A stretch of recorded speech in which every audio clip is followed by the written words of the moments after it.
बरगले। दिन भर की भागदौड़ और रोजमर्रा के कामकाज के बीच खबरें हम सबको रखती हैं खबरदार, लेकिन इन खबरों के बीच भी कुछ खबरें ऐसी होती हैं जो रहती हैं कुछ खास, या यूं कहें कि होती हैं जरा हटके। तो इन्हीं खबरों को समेटकर हम लाए हैं ये खास पेशकश। तो चलिए शुरू करते हैं हमारी खास पेशकश, खबरें जरा हटके।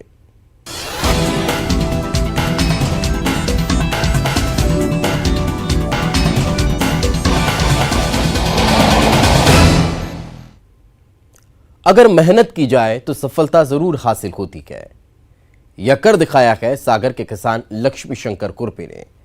क्या है इस सफलता का राज, देखिए इस रिपोर्ट में।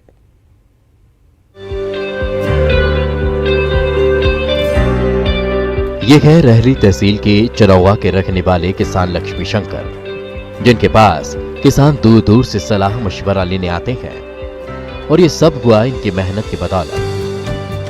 हरिशंकर मिर्ची के उत्पादन में जिले में नंबर 1 है। मल्चिंग पद्धति से वो मिर्ची का उत्पादन करते हैं। उन्होंने पौधों को पानी देने के लिए ड्रिप भी लगाया हुआ है। ड्रिप के जरिए पौधों को जरूरत के अनुसार पानी और खाद दिया जाता है। नहीं है इसमें, आप एक बार बीज बोलो टाइम टू टाइम, अगर आप इसको देख रेख इसकी रखो तो इसमें बहुत ज़्यादा लाभ है। जैसे हमने भी लगभग में 1 एकड़ सवा एकड़ में खेती करी है, और पहली साल में लगभग में 1 लाख सवा लाख रुपया की इसमें लागत आई है, और अभी तक अपन ने 2 महीना में समथिंग 3.5 लाख को माल बेच लो है। लक्ष्मी शंकर कक्षा 8वीं तक ही पढ़े गए, लेकिन बागवानी की फसलों की अच्छी तरह बारीकियां समझते हैं, और वह बताते हैं कि 1 एकड़ में मिर्ची के 8,500 पौधे लगते हैं, और इसमें लगभग 1 से सवा लाख की लागत आती है, जिससे 5 से 7 लाख तक की कमाई हो सकती है। देखा बहुत अच्छा काम जो है, बहुत अच्छा उत्पादन लिया है। जिले में उन्होंने एक अलग जो है तो वो छवि बनाई हुई है अपनी, तो बहुत अच्छा उत्पादन है उनके पास में। दूसरी फसलों में टमाटर का भी वो एक अच्छा प्रयोग उन्होंने करके दिखाया है। लोगों के लिए एक प्रेरणा है कि लोग देखें और वैसा करें। बहुत सारे लोग हैं जो अब उस पद्धति से उनको देखते हुए और भी किसान को आप ऐसा प्रोत्साहन कर देंगे। हाँ, क्योंकि अब उन्होंने किया हुआ है उनका और लोग देख रहे हैं उससे, तो निश्चित रूप से लोगों को प्रोत्साहन मिल रहा है उससे। अगर प्रदेश समेत देश भर के किसान इस पद्धति का इस्तेमाल करें तो वो भी लक्ष्मी शंकर की तरह कम लागत से ज्यादा मुनाफा कमा सकते हैं और अपनी किस्मत बदल सकते हैं। रचित दुबे, न्यूज़ 18 सागर। बुंदेलखंड अंचल जितना अनूठा है उतनी ही अनूठी यहाँ की परंपराएं हैं।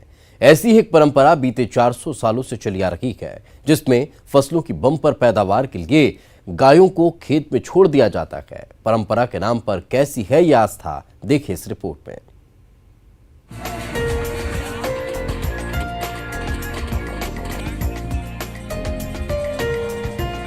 खेत में गायों का झुंड गाजे बाजे के साथ लोग, खेत में लोगों का हुजूम। अब आप सोच रहे होंगे आखिर माजरा क्या है, बताएंगे आपको, लेकिन उससे पहले ये जान लीजिए आखिर ये तस्वीर है कहां की। ये नजारा क्या है सागर के राहतगढ़ के रजौली गांव का, जहां 421 साल पुरानी परंपरा को निभाते हुए गौ भोज का आयोजन किया गया। इसमें राजस्व मंत्री गोविंद सिंह राजपूत भी शामिल हुए। ये 400 साल की लगभग है ये परंपरा, और ये किंवदंती चली आ रही है कि एक समय ऐसा हुआ था कि फसल खड़ी थी, वो बर्बाद होती थी ओलों से, तो उस समय पूरे गांव की जो गौ है उसको यहाँ निमंत्रित किया गया था। तो निरंतर उस समय से चलती आ रही है और आज भी चल रही है निरंतर। गौ भोज कार्यक्रम है, और आज के दिन जितनी भी क्षेत्र की गायें हैं, इन गायों के लिए फ्री छोड़ दिया जाता है कि वो खड़ी हुई फसल में घुसकर जितना उनको खाना है, जितना चरना है, आज के दिन वो फ्री रहती है। इस परंपरा के पीछे मान्यता है कि जानवरों को खेत में खुला छोड़ने से खेतों की पैदावार अच्छी होती है। तो वही यहाँ के लोगों की माने तो सालों पहले यहाँ आपदा आई थी, तब गांव के बुजुर्गों ने गायों को निमंत्रण देकर भोज कराया, तभी से ये परंपरा चली आ रही है। श्रद्धा के अनुसार हम लोग गौ माता का वो देखते हैं ये श्रद्धा है। कोई विशेष दिन, कोई तिथि, कोई ये मुहूर्त जो रहता है? कब पूसी रहता है? अमावस्या होती है। कौन सी? पूसी अमावस्या तो लगभग ये 24-25 तारीख को पड़ती है दिसंबर में। ये 23-22-23 तरह से आती है। इसका आयोजन अमावस्या के दिन किया जाता है, जिसमें गायों की पूजा कर अच्छी पैदावार के लिए आशीर्वाद मांगा जाता है। वैसे तो खेतों में अगर कोई जानवर घूमते हुए दिख जाए तो लोगों के बीच विवाद हो जाता है, लेकिन परंपरा के नाम पर खड़ी फसल को नुकसान के बावजूद कोई कुछ नहीं कहता। अब इसे आस्था कहें या अंधविश्वास, जहां किसान खुद खड़ी फसल का जोखिम उठाने को तैयार रहते हैं। रचित दुबे, न्यूज़ 18 सागर। वैसे तो पुलिस को देखकर अच्छों के रोंगटे खड़े हो जाते हैं, और बात अगर पुलिस स्टेशन जाने की हो तो फिर कहने ही क्या। लेकिन गुना पुलिस ने जनता और खाकी के बीच की दूरियों को कम करते हुए सिटी कोतवाली को ISO प्रमाण पत्र दिलाया है। सिटी कोतवाली के काइटेक भवन को ISO प्रमाण पत्र जारी किया गया है। साथ ही अनुसूचित जाति जनजाति कल्याण थाने को ISO प्रमाणित किया गया। ISO प्रमाणित करने से पहले कोतवाली श्रृंगार बाकायदा दुल्हन की तरह किया गया था। फूलमाला और गुब्बारों से कोतवाली को सजाया संवारा गया।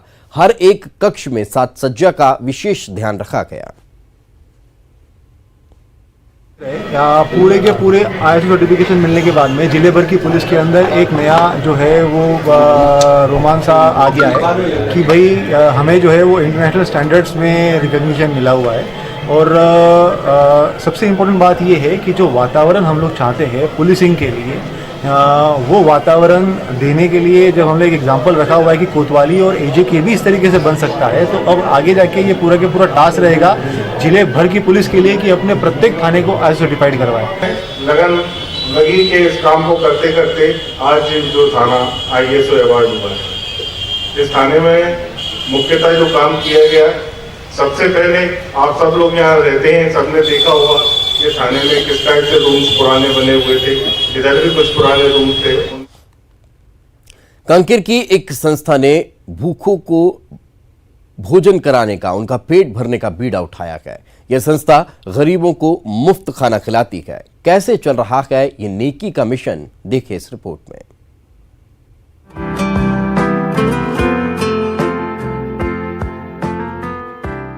अपनों का निवाला छीनने से परहेज न करने वालों के लिए मिसाल है कांकेर का हौसला फाउंडेशन। इस अन्नपूर्णा भोजनालय में अपने पराये का भेद नहीं किया जाता। हर भूखे को यहाँ मुफ्त खाना मिलता है। आयोजक समिति और गरीब मजदूर और पूरे जनता को खिला रहे हैं, बहुत अच्छा बात है। अन्नपूर्णा माता के नाम से अपना सेवा समिति जनताओं के हित में कर रहे हैं। बहुत ही अच्छा कार्य और उन्नति विकास के लिए काम कर रहे हैं। अन्नपूर्णा भोजनालय में सप्ताह में एक दिन लोगों को मुफ्त में खाना खिलाया जाता है। पिछले 6 महीनों से ये मुहिम जारी है। संस्था नेकी के इस मिशन को और आगे बढ़ाना चाहती है। सप्ताह में एक दिन की जगह संस्था रोज लोगों को मुफ्त खाना खिलाने की कोशिश में है। ये मां अन्नपूर्णा भोजन एक अच्छे उद्देश्य को लेकर हमने शुरू किया है। हौसला फाउंडेशन नामक हमारी एक युवा साथियों के द्वारा चलाई जा रही संस्था है शहर में। उनके द्वारा ये सोचकर यहाँ पर मां अन्नपूर्णा भोजन सेवा शुरू की गई है कि कुछ ज़रूरतमंद लोग हैं जो खाने की तलाश में भटकते हैं और उनके पास पैसा भी नहीं रहता है, तो आकर इस स्थली में भोजन कर सकें। और ये सेवा भी हमने पिछले 6 माह से शुरू किया है और प्रत्येक गुरुवार को ये भोजन सेवा भी दिया जा रहा है और आगे चलकर ये सेवा हम प्रतिदिन करने का प्रयास कर रहे हैं। किसी गरीब जरूरतमंद का पेट भर जाए, इससे बड़ी नेकी और क्या हो सकती है। अन्नपूर्णा भोजनालय में खाना खाने के बाद लोग दुआएं देते हैं। अगर सभी ऐसी पहल करें तो दुनिया में कोई भूखा सोने को मजबूर ना हो। जीवानंद हलदार, न्यूज़ 18 कांकेर। सर्दियों की छुट्टियां और नए साल के स्वागत का इंतजार। बांधवगढ़ का टाइगर रिजर्व पर्यटकों से गुलजार नजर आ रहा है।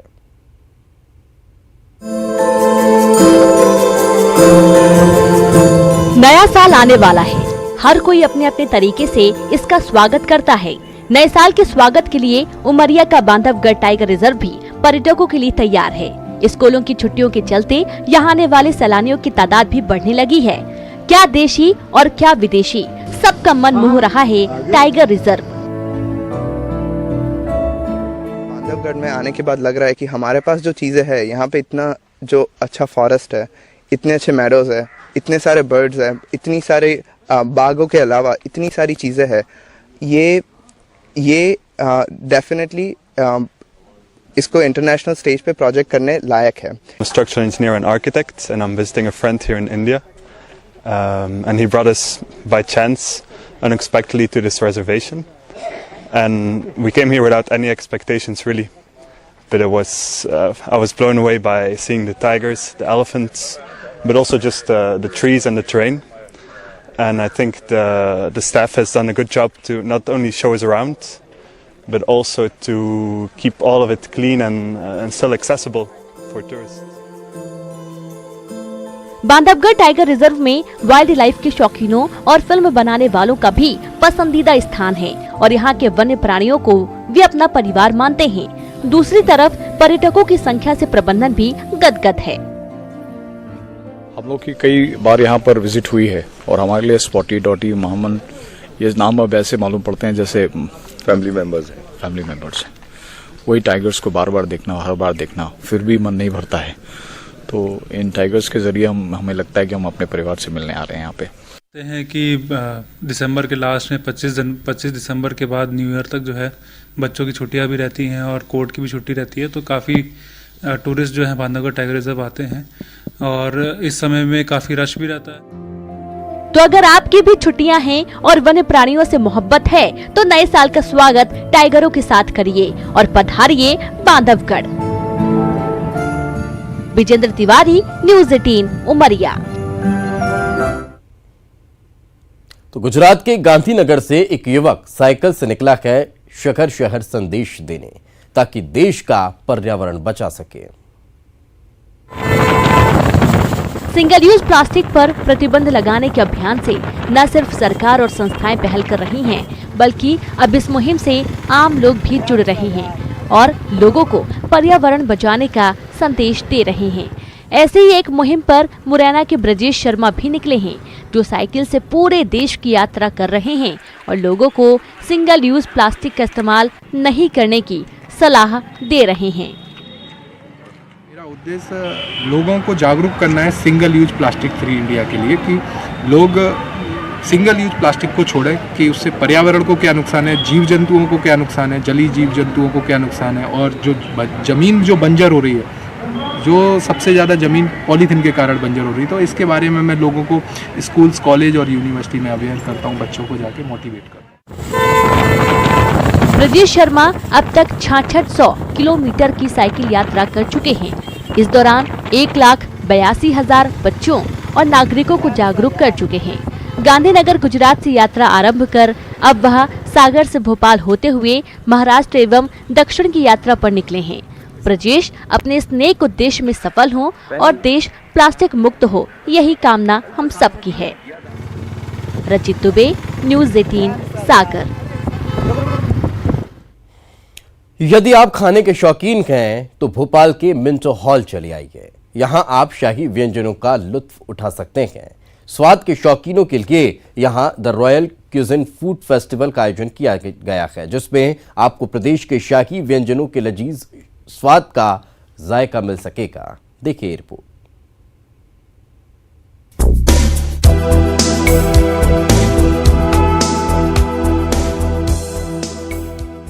इन लजीज व्यंजनों को देखकर किसी के भी मुंह में पानी आ सकता है।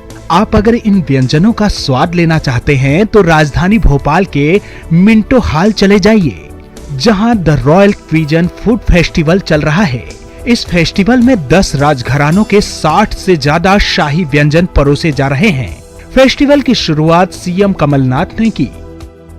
इस प्रकार का कार्यक्रम जो हमारे रॉयल कुजीन्स हैं, हम केवल भोपाल तक सीमित क्यों रखें? हम दिल्ली में क्यों ना करें, बंबई में क्यों ना करें, बेंगलोर में क्यों ना करें, हम इसको अमृतसर में क्यों ना करें? ठीक है ना, अमृतसर में क्यों ना करें, जो खाने पीने के बहुत शौकीन है। प्रदेश और देश से आए रॉयल फैमिली के मेंबर्स के साथ सीएम कमलनाथ ने भी व्यंजनों का लुत्फ लिया। सीएम ने कहा कि प्रदेश के फूड फेस्टिवल की महक को भोपाल से निकालकर दूसरे शहरों तक पहुंचाया जाएगा। साल भर का कार्यक्रम हम ये करते रहेंगे और अन्य प्रांतों में भी हम इस प्रकार का मध्य प्रदेश का फूड फेस्टिवल रॉयल कुजीन वाला टूरिज्म पॉलिसी भी कोई ला रही है सरकार टूरिज्म को प्रमोट करने के लिए? टूरिज्म पॉलिसी हम बना रहे हैं, क्योंकि बड़े सोच समझ के बना रहे हैं किस चीज में प्राथमिकता दें। फेस्टिवल में नामचीन शेफ हरपाल सिंह सोखी ने भी प्रदेश के शाही व्यंजनों का चटखारा लिया। सोखी ने कहा कि वो अपने खाना बनाने के तरीकों में शाही अंदाज से तैयार व्यंजनों के तरीकों को शामिल करने की तैयारी में है। ये एक्चुअली ये भी एक बहुत बड़ी बात है कि सारे रॉयल घराने से लोग आए हैं और उनके किचन से लोग आए हैं, शोकेस कर रहे हैं अपनी क्यूजीन की। The royal cuisine food festival 4 दिन तक चलेगा और इसमें भोपाल, सैलाना, रीवा, नरसिंहगढ़, झाबुआ, कुरवई, होलकर, जावरा, गढ़ा राजघरानों के प्रतिनिधि और खानसामे अपने हुनर को प्रदर्शित करेंगे, ताकि लोग शाही संस्कृति और व्यंजनों से रूबरू तो हो ही, साथ ही शाही घरानों की मेहमान नवाजी का मजा भी ले सकें। अनुराग श्रीवास्तव, न्यूज़ 18 भोपाल। चलिए फिलहाल रुकेंगे एक छोटे से ब्रेक के लिए। ब्रेक के बाद जल्द हाजिर होंगे।